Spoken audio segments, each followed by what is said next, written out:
Okay, so there was a wasp trying to come in my window. I'm going to roll them down again. Hopefully it's not going to come back.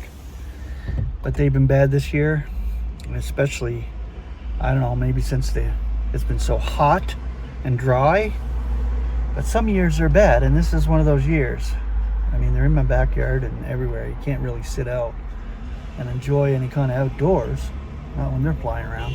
I haven't got stung, and I'm not allergic, but they're still, I don't want to get stung. I usually get my hat and I go chase it out of the car. But I decided to share this whole book. I'm going to start it, finish it, the whole 9 yards with my audience here. This is the purpose of my channel, is to share truth and build up the body of Christ, and to share readings and scripture and word studies, which I do.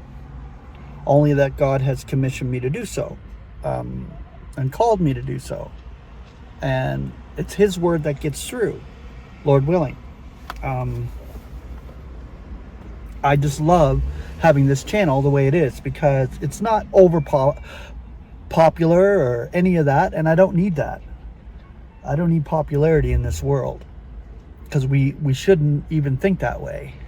We have a calling, and it's not to be puffed up in this world. We're called out of this system or world or cosmos, and we have a higher calling.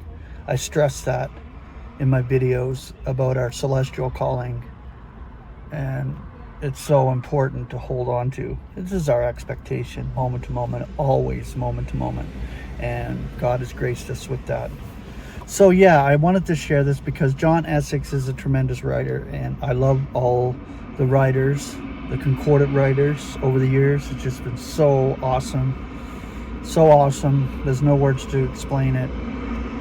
But I'll try to get through as much as I can on one video. But I'm just going to take you right from cover to cover. And I've done that before in the past, and I wanted to do it again. So we'll start.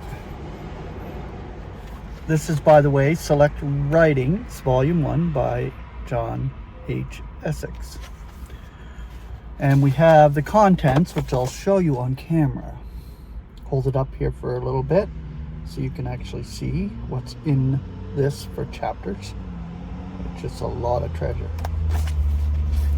Okay, we're going to start with the Circle of the 12, having to do with the 12 apostles and their calling.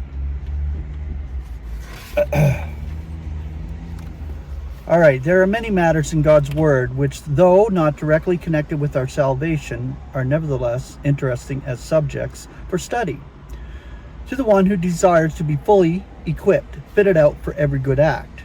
2 Timothy 3:16. One of these items we have chosen to call the Circle of 12, for reasons which will become evident as we proceed. When Jesus chose his 12 disciples, he did not call them all at the same time. In Matthew chapter 4, we read of the call of Peter, Andrew, James, and John. But we have to pass through nearly 5 more chapters before we come to the call of Matthew himself. In Matthew chapter 9, verse 9. And he was not necessarily the last to be called. In the period covered by the early chapters of the first book of the New Testament, we find Jesus performing many miracles, including the healing of the sick and the casting out of the evil spirits. We do not read of his followers doing any miracles whatsoever until we come to the 10th chapter, which opens with this very significant sentence. And calling his 12 disciples to him, he gives them authority over unclean spirits, so as to be casting them out and to be curing every disease and every debility. Immediately after this verse come the names of the 12. And for the first time they are called apostles.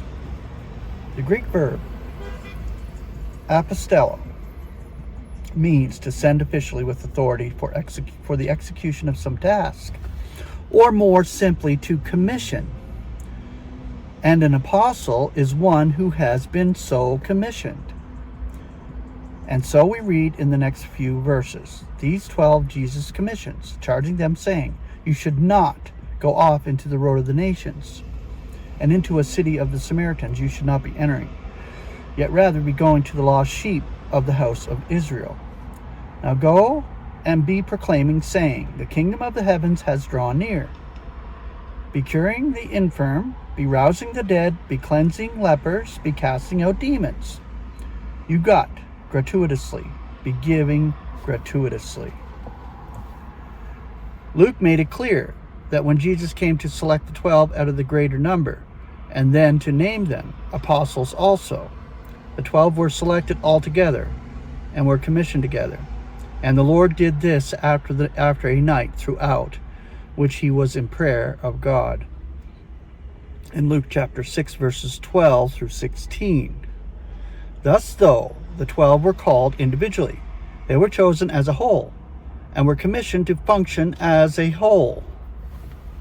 The accounts of Mark 16:19 and Luke 9:6 show that the disciples fulfilled their commission, casting out demons and curing diseases.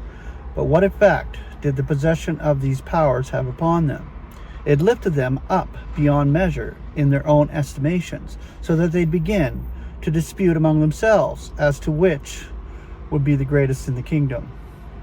Jesus was constrained to rebuke them, for these gifts had been bestowed upon them for the blessing of others, and not for their own exaltation. Also, in order to restore them to a sense of reality and to teach them a valuable lesson, Jesus caused them to have a remarkable failure. It is recorded for us in Matthew 17:14 through 18 and Mark 9:14 through 29 and Luke 9:37 through 43. In each account, it immediately follows the transfiguration, when Jesus purposely divided his disciples by taking 3 with him into the mountain and leaving 9 behind.